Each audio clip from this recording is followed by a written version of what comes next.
To all our friends out there, brothers and sisters, it is a great to be with you again tonight. Magandang gabi po sa ating lahat, sa ating pong mga kaibigan at mga kapatid na patuloy pong nanonood sa sandaling ito. It's been a blessing to be part of your wonderful night seeking God's truth. Muli po tayo nagbabalik ngayon mga kapatid. Tayo po ay nasa ika-18 na ng gabi dito sa Proclaim.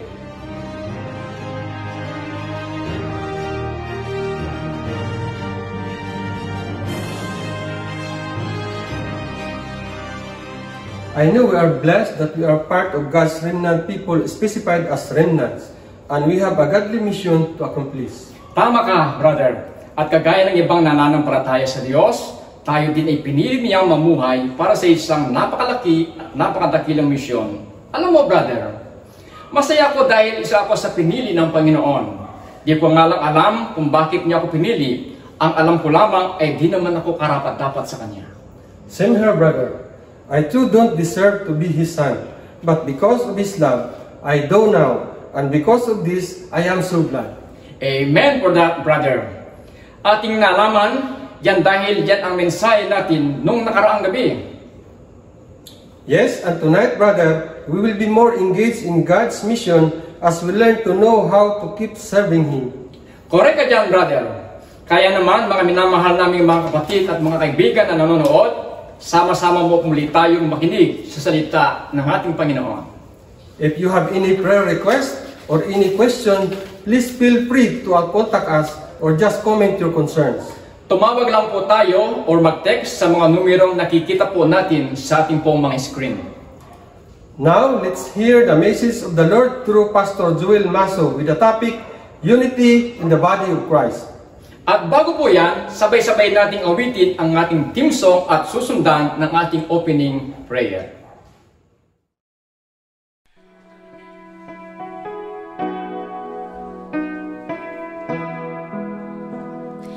All creation has a language, words to say what must be said. All day long the heavens whisper, shining word in scarlet red. Amber rays and crimson rainbows, twinkling stars and flashing light, come to wave the heaven's statement, God is glorious, perfect right. Yes, God is glorious, perfect right. All day long the sun proclaims it, like a bridegroom dressed in white, coming from his tent to greet them. All his guests feel his delight. Words of love and warmth he whispers, warning all who hears his voice. Oh, be glad and share my table, dance and celebrate, rejoice, dance and celebrate, rejoice. All creation sings his praises, earth and heaven praise his name. All who live come join the chorus, find the words his love proclaim. All creation sings his praises, earth and heaven praise his name.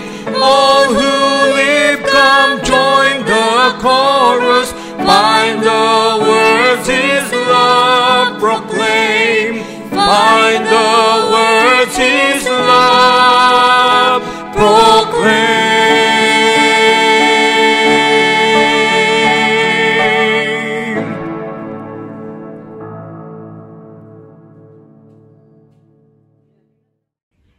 Tayo manalangin. Pagpala at mabagin naming Diyos, muli po kami nagpapasalamat, Panginoon, sa oras na ito na aming pinapanalangin ang aming programa na inyong ipinagkaloob bawat isa sa amin ang 40 days virtual evangelism. Aming papatuloy ngayong gabi, Panginoon.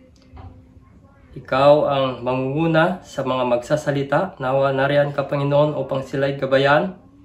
At ang mga salita mo, Panginoon, ay siyang maghahari sa aming mga puso't isipan, na kung saan, Panginoon, sa aming paglakad, sa araw-araw sa aming buhay, ito ay aming magagamit para malayo kami, Panginoon, sa anumang mga kapamakan. Basbasan ang bawat isa na nagbibigay mensahe para sa ikatutubos ng iyong mga anak, Panginoon. At lalong-lalo na, Panginoon, patawarin kami sa aming pagkakasala, lihim man ito hayag. At ngayong gabi, Panginoon, ay aming ibinibigay, sinusuko ang aming mga sarili upang kami po'y iyong tanggapin ng iyong mga anak. Lalong-lalo na rin, Panginoon, ang mga nakikinig, nanonood sa programang ito. Nawa inyo silang hipuin ng banal na Espiritu upang tanggapin ka po, Panginoon, na tagapagligtas. Ito po ang aming hiling sa aming tagapagligtas na si Jesus. Amen.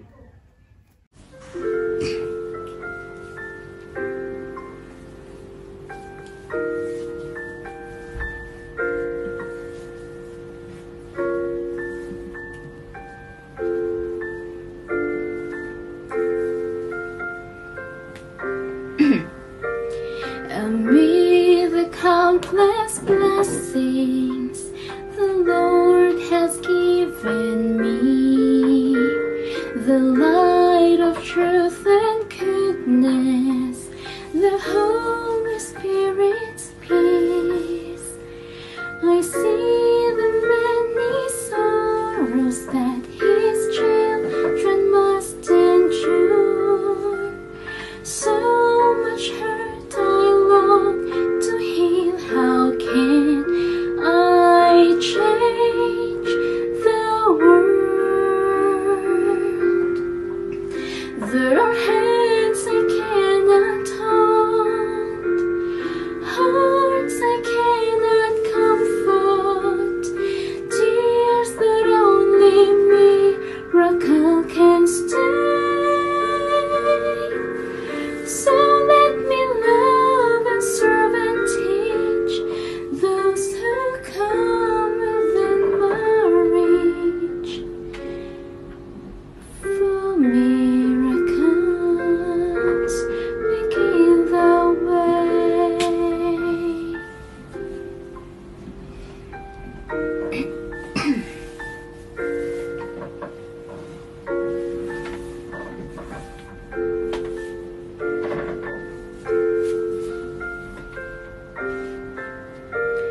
The Savior walked in Galilee, unknown in many lands, yet touching every nation by the labors of His hands, giving light to all the world by teaching but a few. He is my example in the work that I must do.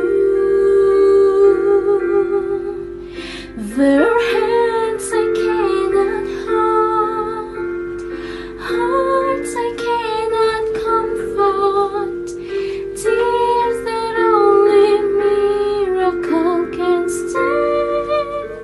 So let me love and serve and teach those who come within my reach, for miracles begin the way.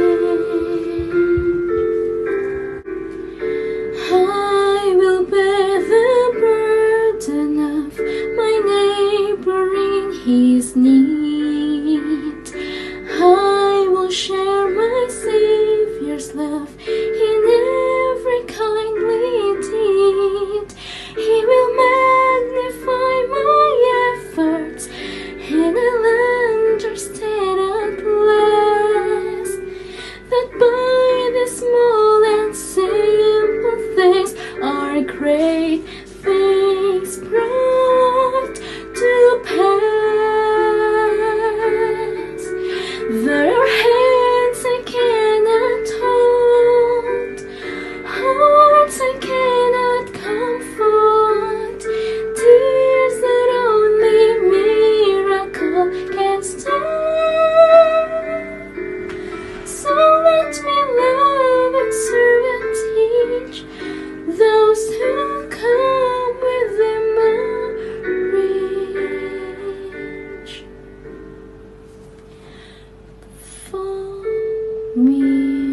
because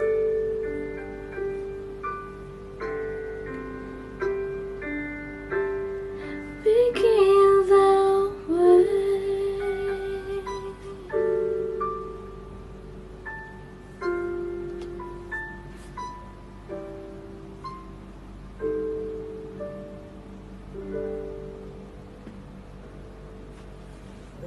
Magandang araw po sa inyong lahat mga kapatid. Dito po ang inyong lingkod, si Brother Joel Mazo, na sinasamahan po ang ating grupo, ang Prayer Warriors, sa pagtatalakay sa unity in the body of Christ. Dumating po ang tanong sa karanasan ng ating church na matitiis ba natin kasama yung mga ibang mga kapatid natin na nagkaroon na ng pagkakaiba ng pananampalataya sa atin. Yun bang mga naniniwala na ang Sabat ay hindi na paglubog ng araw hanggang sa susunod na paglubog ng araw, yung sunset to sunset, kundi sunrise to sunrise sila? O yung iba na naniniwala na kapag hindi ka vegetarian ay hindi ka maliligtas? So yun po ang pinag-aisipan ng ating church at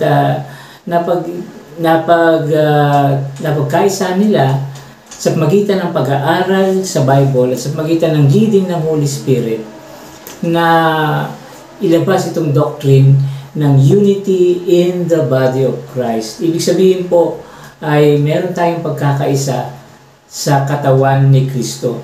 Yung ating pong discussion ay hahatiin natin sa tatlong bahagi. Una po ay Bible unity. Titingnan natin sa Biblia kung ano sinasabi ng Biblia tungkol sa pagkakaisa.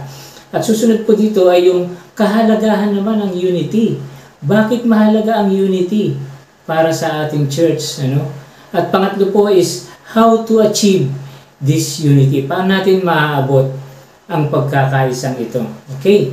So tutungo po muna tayo kung ano sinasabi ng Bible sa unity. Ang unang-una po nating titingnan talata ay matatagpuan dito sa aklat ng Efeso, chapter 4, verse 4 hanggang 6. At pwede po natin sabihin na ito ay isang susing talata tungkol sa unity sa Bible. Sabi po doon, may isang katawan at isang espiritu. Kung paanong tinawag kayo sa isang pag-asa ng pagkatawag sa inyo, isang Panginoon, isang pananampalataya, isang bautismo, isang Diyos at Ama ng lahat, na siyang nasa ibabaw ng lahat at sumasa lahat at nasa lahat. Isipin po natin sa pagkakabasa ng talatang iyon, ilang beses na nabanggit yung salitang isa or one. At nung bilangin ko po ito, natagpuan ko na 7 beses binanggit yung salitang one. At yung number 7 po ay napakahalaga sa Bible. Ito po ay number of God. Tumutukoy ito sa kanyang perfection at hindi lang sa kanyang perfection, sa kanyang holiness, dahil nilalang niya yung sanlibutan sa 6 na araw at yung 7 araw ay tinatag niya ito bilang araw ng pagsamba. So ginawang banal yung araw na iyon. Kaya yung 7 ay may aspeto rin ng kabanalan. Kaya masasabi din natin na yung unity ay may aspeto rin ng kabanalan para sa atin. At higit pa rito, ang ibig sabihin ng 7 ay perennial or perpetual o tuloy-tuloy hanggang sa eternity. So, yung katawan ni Kristo, yung iglesia, ay magkakaisa din ito for eternity. Okay? So, yun po ang sinasabi dito. At ang ibig sabihin po dito ay unity of the Spirit. Yung unity po natin ay hindi nanggagaling sa desisyon na magkaisa tayo, kundi ang unity ay ibinibigay ng Holy Spirit. Parang ano po yan parang puno.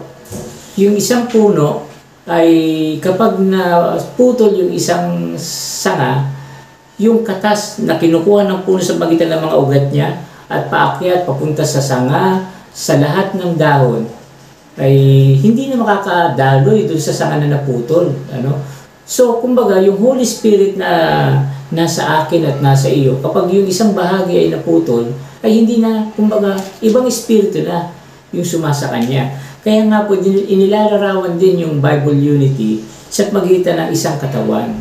Tayo daw ay iisang katawan lamang. Tayo ay katawan ni Kristo. At yung katawan po ay walang putol-putol. Halimbawa, naputol yung aking kamay. Pag naputol yung aking kamay, ay hindi ko na katawan iyon. So, ganun din po sa ating church, kinakailangan na meron tayong ugnayan. Okay. Pero kinakailangan din nating maunawaan na yung unity ng ating church, it is not the same as uniformity. Hindi po ibig sabihin nun na magkakaparehas tayo ng pananamit, magkakaparehas tayo ng music, magkakaparehas tayo ng isinusuot. Kasi, maski sa Bible po, ay nagkaroon sila ng unity in diversity. At yun po yung pinanghahawakan natin. Na yung unity ng church is not uniformity, but unity in diversity. Yung talata po sa Bible na nagpapakita nito ay matatagpuan sa Aklat ng Gawa, chapter 15, verse 28 and 29. Okay, meron po kasing nangyari noon na yung ebanghelyo sa magitan ng leading ng Holy Spirit ay pinadala sa mga Gentiles. At sa magitan ni Pedro at ni Pablo, nangharal sila sa mga Gentiles at napakaraming mga Gentiles na hikayat sa pagiging Kristiyano. Subalit, merong mga Hudyo na naging Kristiyano, ang tawag sa kanila ay Judaizers, na naniniwala sila at itinuturo nila na yung mga Gentiles ay kinakailangan ding magpatuli kagaya ng mga Hudyo. At kung hindi sila magpapatuli, ay hindi sila maliligtas. Yun po ang sinasabi ito sa verse 1. Tingnan po natin chapter 15 verse 1 ng Gawa. Ito po sinasabi doon. May ilang tao ang dumating mula sa Judea na nagtuturo sa mga kapatid. Maliban na kayo ituliin ayon sa kaugalian ni Moises, hindi kayo maliligtas. At ito po ay kumbaga kinontra talaga ito ni Pablo at ni Bernabe.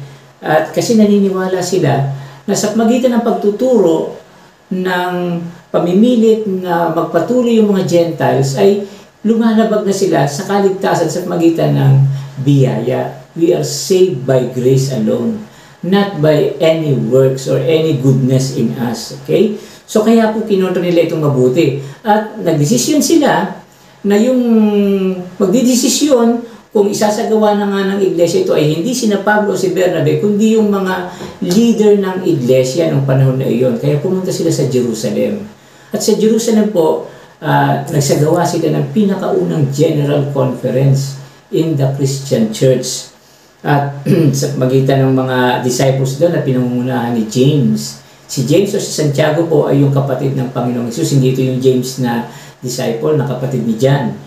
Kundi siya yung presidente noon, si James, na kapatid ni Jesus. At pinag-isipin nila yung tanong na i-require ba natin yung mga Gentiles na naging Kristiyano na magpatuloy pa rin kagaya ng mga Hudyo. At yung desisyon nila ay matatagpuan natin sa verses na ito, 28 and 29. Ganito pong nababasa doon. Sapagkat binabuti ng Espiritu Santo at namin na huwag kayong pagpasanin ng higit na mabigat na pasanin maliban sa mga bagay na ito na kailangan. Na kayo'y umiwas sa mga bagay na inihandog sa mga Diyos-Diyosan, sa dugo, sa mga binigti, at sa pakikiapid. Kung kayo'y iiwas sa mga bagay na ito ay ikabubuti ninyo, paalam. So yun lamang po yung naging desisyon ng council doon sa Jerusalem, na unang-una ay lumayo sila sa yung idolatry. Kasi yung pagkain noon ng mga bagay na alam nila na inihandog sa Diyos, and it is the same as idolatry. Pagkatapos pinapasunod din sa kanila yung health rules na binigay doon sa Leviticus 11. Binanggit lang dito po yung wag silang kumain ng mga binigti at wag silang kumain ng dugo. Pero kung naniniwala po ako, kung ituturo nila iyon, yung turo na yun na galing sa 11, hindi ibig sabihin na yun lang, kundi yung buong Leviticus 11 ay hindi na rin pinapakain sa kanila yung mga baboy at yung mga ibang pagkain, mga ibang hayop na karumal-dumal. At saka pinapaiwas din sila sa pakikiapid. Pero yung pagtutuli ay hindi na ginawang requirement. So ibig sabihin po, noon pa lang, nung unang-unang General Conference nga, nag-decide sila na yung mga Kristiyano na Hudyo at yung mga Kristiyano na Gentile ay pwede pa rin silang magsama sa isang iglesia maski mayroong pagkakaiba sa kanila. Maski yung mga Hudyo ay tuli at yung mga Gentile ay hindi tuli, pwede pa rin silang magkaisa sa church. At sa panahon po natin ngayon, kinakailangan din na maunawaan natin yun. Na we are a church that believes in unity in diversity. Hindi po natin kinakailangan pilitin yung ibang mga kapatid na kung ano yung ginagawa natin. Halimbawa dito sa Pilipinas, medyo mahilig tayo sa music na medyo mabagal. Hindi natin pwedeng pilitin yung ibang mga kapatid na ganong klaseng music din ang kanilang isagawa. O sa pananamit, o sa anumang mga panlabas na kaanyuan. Kundi ang pagkakaisa po natin ay sa salvation by grace. At doon po tayo pupunta sa susunod, yung tinatawag na unity of faith. Na-discuss na po natin yung turo ng Bible tungkol sa unity of the Spirit, na ang unity natin ay nanggagaling sa Spirit, at yung unity in diversity. Ngayon po i-discuss natin yung unity of faith. Okay, binabanggit po dito sa Apocalypse chapter 14 verse 12. Ito po yung talata. At alam na alam ito ng marami sa inyo, no? Narito ang panawagan para sa pagtitiis ng mga banal, sa mga tumutupad sa mga utos ng Diyos at humahawak ng matatag sa pananampalataya ni Jesus. Dito po ay merong karakteristik na ibinigay si Juan Revelador tungkol sa iglesia. Na yung iglesia daw merong karakteristik. Number 1, meron silang pagtitiis. Ito po ay tumutukoy sa persecution. Kasi itong chapter 14 tumutukoy ito sa mga huling araw. So yung magiging karanasan daw ng church, magkakaisa sila sa persecution. Hindi sila magpe-persecute, kundi sila ang ipe-persecute. At nararanasan po natin iyon ngayon. Dahil yung pananampalataya natin ay medyo counter-current. Ibig sabihin, yung sanlibutan ay umaagos pababa, samantalang yung church ay umaagos paakyat. So kinukontra po natin yung sanlibutan. Kaya madalas na nararanasan natin yung persecution. Kapag tayo mga estudyante, kapag tayo nagtatrabaho, o kung minsan galing sa mga kapitbahay natin dahil kakaiba tayo sa kanila. Kung minsan nakakaranas tayo ng ganung persecution. Pero dapat po nating tiisin yan dahil yan ay bahagi ng ating identity bilang iglesia. Number 2 ay tumutupad sa mga utos ng Diyos. Ibig sabihin po nito ay iniingatan natin yung 10 utos, pinapangalagaan natin at sinisikap natin masunod to the best of our ability at itinuturo natin sa ibang tao. Pero gayon pa man, hindi natin pinagmamalaki na nasusunod na natin ito. Ang ibig sabihin na nun ay iniingatan natin, binabantayan yung 10 utos. At huling-huli po dito, sabi dito ay matatag sa pananampalataya ni Jesus. Dito po tayo nagkakaisa. Yung tamang pananampalataya sa ating Panginoong Hesus. Ang tamang pananampalataya po sa Panginoong Hesus ay yung we believe that we are saved by grace through faith. Ibig sabihin po ang kaligtasan natin ay hindi nanggaling sa pagsunod sa utos ng Diyos, kundi nanggaling sa Diyos mismo, na siya ang gumawa ng ating kaligtasan. Sa totoo lang po, itong unity of faith, sa ngayon ay hindi pa natin masyadong naabot bilang isang iglesia. Dahil sa pagkakatingin ko po, ay mayroong 2 klaseng pananampalataya sa ating church ngayon. Kagaya din naman sa lahat ng mga denominasyon na nasa mundo, at sa lahat ng religion. Sa lahat ng religion, sa lahat ng Christian denomination, at maging sa church natin, meron lang 2 klaseng pananampalataya. Unang-una po ay yung righteousness by works. Yung mga naniniwala na sa magitan ng kabutihan nila, sa magitan ng mga mabubuting ginagawa nila, sa magitan ng pagsunod sa utos, ay nakaka-earn sila ng favor para sila ay maligtas. Kaya yun po yung righteousness by works. Pero yung pangalawang klase ng pananampalataya naman, yung righteousness by faith. Yung paniniwala na tayo ay naligtas sa magitan ng biyayang binigay sa atin ng Diyos nung si Kristo ay mamatay doon sa cross. So, saan po tayo magkakaisa? Sa righteousness by works o sa righteousness by faith? Naniniwala po ako na ang magtatagumpay na pananampalataya sa ating church ay yung righteousness by faith. At nakikita ko na yung pagkilos na yun. Dito sa Pilipinas, ay nung una, napakarami talagang mga kapatid na majority nga sila sa church na naniniwala na yung pagsunod nila sa utos ay may contribution sa kanilang kaligtasan. Pero nakikita ko po ngayon, padami na ng padami yung mga miyembro na naniniwala na we are saved by grace alone. Ibig sabihin po, ito ay pagkilos ng Holy Spirit. Ang Holy Spirit mismo ang kumikilos para yung pagkakaisa sa pananampalataya sa righteousness by faith ay maganap sa ating church. Dahil sa huling araw, ito lang po talaga yung maiiwan. Magkakaroon tayo ng unity dito sa righteousness by faith na ang lahat ng kaanib ay maniniwala na tayo ay naligtas sa pagitan ng biyaya at ibinigay ito sa atin sa pagitan ng kamatayan ni Kristo sa cross. At yung pinakamahalagang aspeto ng ating pananampalataya ay yung cross. At hindi yung kautusan. Mahalaga yung kautusan, hindi ko po sinasabing wala na iyan, Pero, di hamak na mas mataas dapat sa ating pagpapahalaga yung biyaya ni Kristo sa cross. Dahil yun ang nagligtas sa atin. Yung kautusan po, ibinigay sa atin para makita natin na tayo ay makasalanan. At kapag nakita natin na tayo ay makasalanan, pupunta tayo doon sa cross. Magtitiwala tayo ngayon sa biyaya at hindi sa ating pagsunod. Okay? So yun po, unity of faith. Kinakailangan po na magkaroon tayo noon dahil sa huling araw, yun ang magtatagumpay. So na-discuss na po natin kung anong tinuturo ng Bible sa pagkakaisa. Unang-una po ay unity of the Spirit, na ang body of Christ ay iisang katawan lamang at ang Holy Spirit ang nagbibigay ng pagkakaisa na iyon. Pangalawa ay unity in diversity. Hindi tayo uniform. Meron tayong pagkakaiba sa mga taste, sa music, sa pananamit, sa iba pang aspeto na panlabas. Pero, nagkakaisa tayo sa pananampalataya na tayong lahat ay iniligtas at magitan ng biyaya ni Kristo. Okay, tutungo na po tayo sa pangalawang part ng ating discussion ngayon, yung kahalagahan ng unity. Bakit naman kaya gusto ng Diyos na maging united yung kanyang iglesia? Ano naman ang kahalagahan ito? Makikita po natin na itinuro ni Kristo mismo na yung kanyang mga alagad at yung iglesia hanggang sa panahon ngayon ay magkaisa. Bakit daw? Tingnan po natin yung talata sa John chapter 17 verse 23, 1:17 versikulo 23.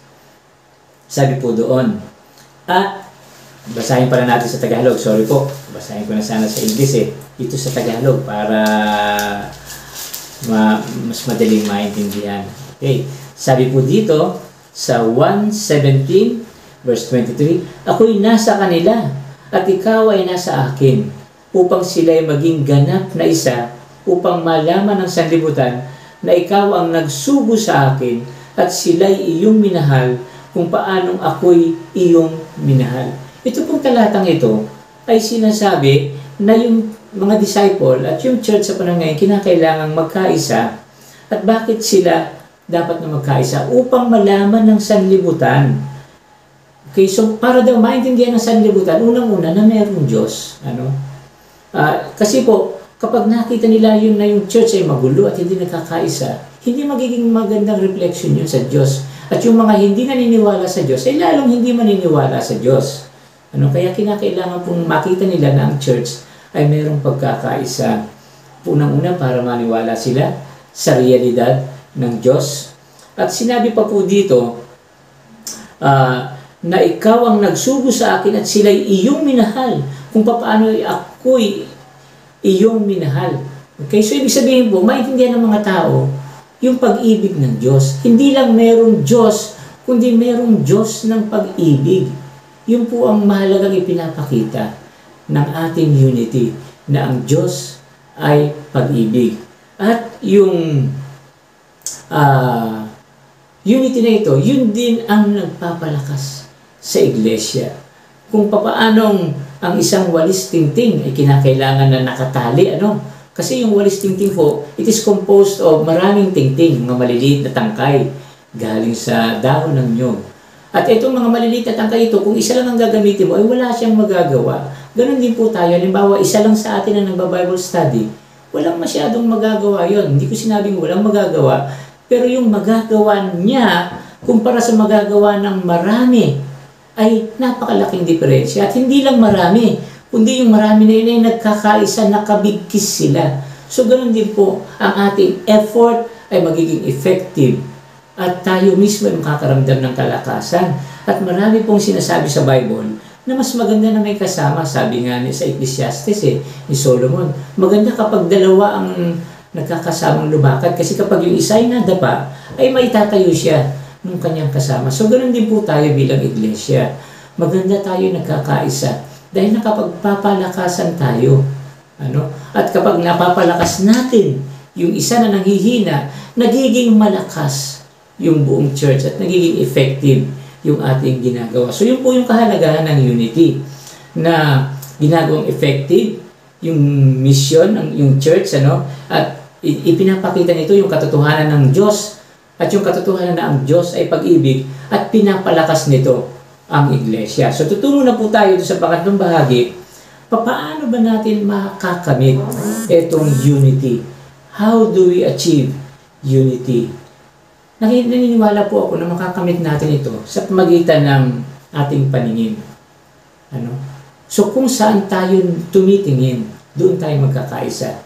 Saan ba tayo kinakailangan tumingin? Unang-una po, kinakailangan tayong nakafocus kay Kristo. Kung nakafocus ang lahat ng kaanib ng church kay Kristo, di hamak po na mawawala na yung mga pag-aaway, yung mga samaan ng loob sa ating iglesia. Dahil nakatingin tayong lahat kay Kristo, at hindi tayo nakatingin sa kamalian ng kapatid. Hindi tayo nakatingin sa kahinaan ng isa pang kapatid. Hindi tayo nakatingin sa pagkakaiba natin, kundi nakatingin tayong lahat kay Kristo. At sinasabi din po sa Bible yun, look unto Jesus, para tayo ay magkaisa. Ang pangalawa po, dapat tayong tumingin sa buong sanlibutan. Kinakailangan po nating magkaroon ng global perspective. Sa 230 na bansa ngayon sa buong mundo, merong 70 Adventists sa 202 countries. Kaya po kakaunti na lang ang bansa na hindi pa nape-penetrate. At dahil doon, ang Seventh-day Adventist Church ang pinaka-diversified na denomination sa buong Kristyanismo. Ibig sabihin po, tayo yung pinaka-maraming pagkakaiba sa pag-uugali, sa pananamit, sa pag-iisip. Kaya talagang hindi nakapagtataka na magkaroon tayo ng mga pagkakaiba sa ginagawa. Ngunit, hindi po yun nangangahulugan na magkaroon na maging hiwa-hiwalay na tayo. Na hindi na tayo united. United pa rin po tayo. Kinakailangan lang po na tanggapin natin yung mga pagkakaiba. Halimbawa, sa Amerika ay hindi sila pwedeng hindi nakasingsing. Kasi kapag ikaw ay hindi nakasingsing doon ng isang babae, kapag hindi nakasingsing o maski lalaki, ibig sabihin noon, siya ay single at naghahanap siya ng makakasama. Kaya maraming maliligaw. Kaya yung isang babae na may asawa na dapat nagsisingsing siya, ganun din yung lalaki. Kung hindi natin matanggap dito sa Pilipinas na yung kapatid natin sa Amerika ay nagsisingsing, ay magkakagulo tayo. At sa music din, napakaraming pagkakaiba sa music sa mga kapatid natin sa ibang bansa, lalo na sa mga kapatid natin na nasa Africa. Ibang-iba yung kanilang music doon. Kaya dapat po matutunan natin tanggapin iyon. Tandaan po natin that we are a global church. So we must look at our church globally. We must have a global perspective. At yun po yung pangatlong aspeto kung paano natin ma-achieve yung unity. Kinakailangan natin tumingin sa ating global mission na tayo ay merong iisang mission lamang. We must have a common goal. Kapag tayong lahat ay nakatingin sa goal na iyon, di hamak na tayo magkakaisa. Ang sinasabi ko po ay yung preaching ng Three Angels message. Kung magkakaisa tayo sa pagsisikap na unawain itong part ng Bible ito, yung Revelation 14, verse 6 hanggang 12, kumbaga pinagsisikapan natin maintindihan ito at pinagsisikapan natin maipangaral ito kahit saan mang bansa, kumbaga yung mga pagkakaiba natin, yung mga differences natin ay mawawala na. So yun po, how do we achieve unity? We must look at Jesus. We must have a global perspective and we must have a common goal. Okay? Ibig sabihin po ay nagkakaisa tayo sa layunin. So, yun po ang ating message ngayong araw na ito tungkol sa unity of the Bible, of the body of Christ. Number 1, diniscuss natin yung unity sangayon sa sinasabi ng Bible. And then number 2, diniscuss natin yung kahalagahan ng unity. And then number 3, paano ma-achieve ang unity. At nawa nga po, ang iglesia ng Diyos, ang katawan ng Diyos, ay marating yung pagkakaisa na ito. Okay? So, nais ko pong manalangin para sa inyo. Lord, tulungan mo kami na tumingin palagi kami kay Kristo para mawala yung aming maliit na pagkakaiba, yung mga hindi namin pagkakasundo, yung aming mga pag-aaway dahil magkakaiba kami. Nawa, Panginoon, ay makita din namin ng sanlibutan na ang mga kapatid namin ay mga taga-ibang sanlibutan din at talagang may mga pagkakaiba kami sa pag-uugali. At makita din namin ang pangangailangan ng sanlibutan sa mensahe na pinagkatiwala niyo sa amin ng 3 Angels Message. Ito yung walang iba kundi yung everlasting gospel. Yung mensahe na si Kristo ay namatay sa cross upang maligtas ang lahat ng tao. Nawa po'y magkaisa kami sa pagsisikap na maipangaral ang kaligtasan sa pamamagitan ni Kristo. Itong dalangin ko sa pangalan niya. Amen. Maraming salamat po.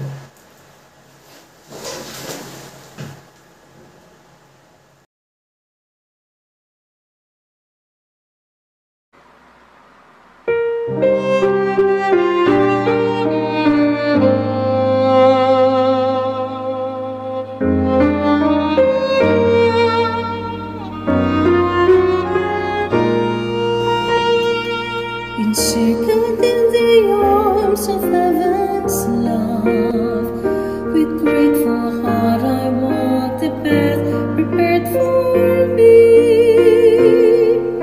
The Savior is my light, my comfort and my guide, and His word is a lamp unto my feet.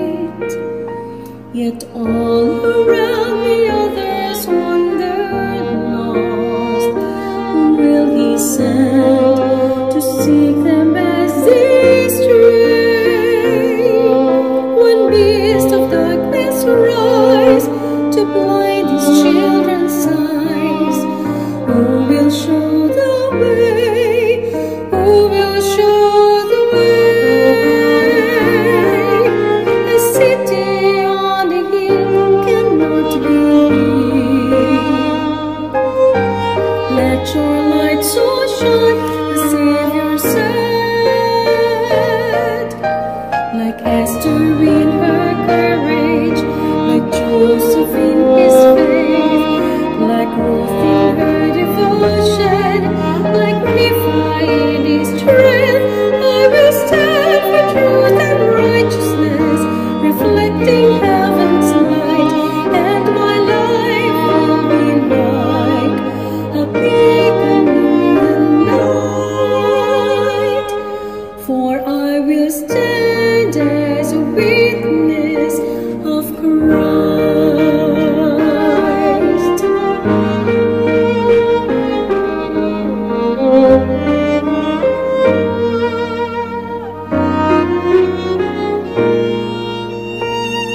The Spirit whispers peace into my soul in every trial, in each uncertain hour. I know I can endure, for as I kneel in prayer, He enfolds me in the warmth of heaven's heart. Yet others weep for grief that knows no peace. Where is the hope? What will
For I will stand as a witness of Christ, like a candle in the darkness, like a fire upon the heart, like the star that led to Bethlehem, like sunrise on the earth, a sweet aroma in what we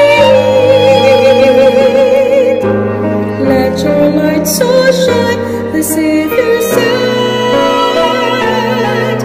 like Esther in her courage, like Joseph in his faith, like Ruth in her devotion, like Nephi in his strength. I will stand for truth and righteousness, reflecting heaven's light, and my life will be like a beacon in the night. For I will stand as a witness of Christ.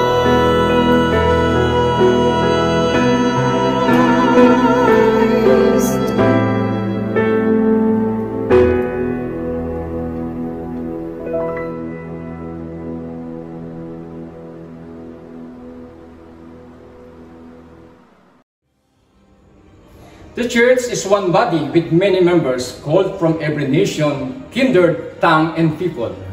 In Christ, we are a new creation. Distinctions of race, culture, learning, and nationality, and differences between high and low, rich and poor, male and female, must not be divisive among us. Jesus, even while he was on earth, was in perfect unity with the Father and the Holy Spirit. If we want to live by example Christ set before us, then we need to learn how to unify, seeing people the way Jesus sees them, and putting others before ourselves. It can fulfill our innermost desires as humans, especially when what unites us is our Creator. Brothers and sisters, thank you for uniting with us tonight by listening to God's message. We are always glad to have shared God's truth with you. Please keep track for another message of hope. Remember, God has more for you in His words. open your hearts to Him and be changed as we proclaim.